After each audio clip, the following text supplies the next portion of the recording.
Everyday stories of faith.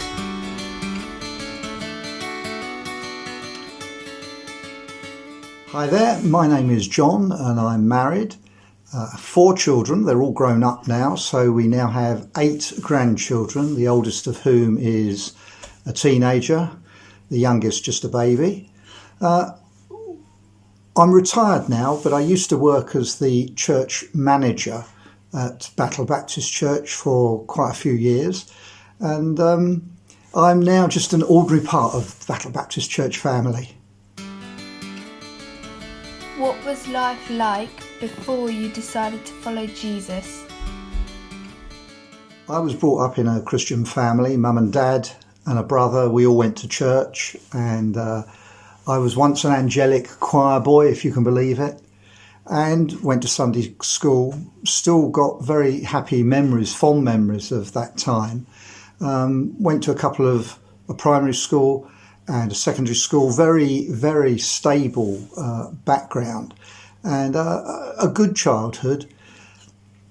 I used to go to a group called Crusaders in Tunbridge Wells, and again I have very fond memories of that time.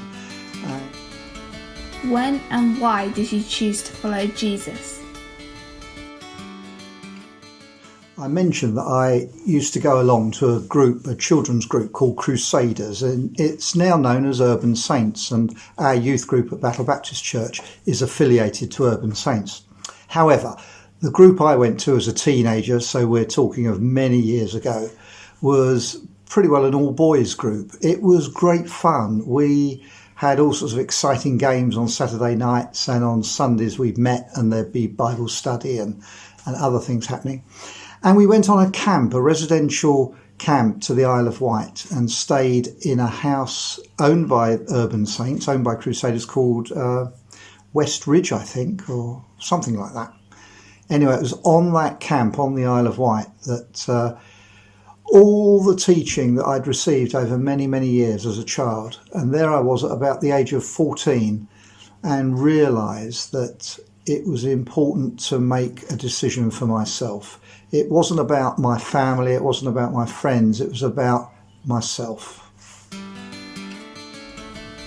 What difference does following Jesus make?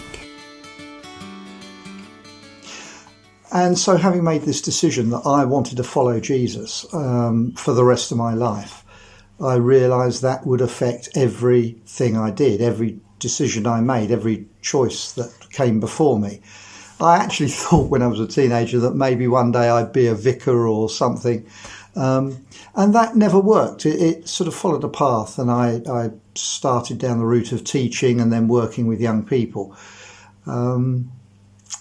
And it wasn't until I was my late 40s, early 50s, that the time came when I was had paid employment working for Jesus. But that really wasn't what it was about. It was my whole life. The everyday decisions, the little things, as well as some of the more monumental decisions that we make, have all been impacted on my belief in Jesus and the commandment to love your neighbour as yourself.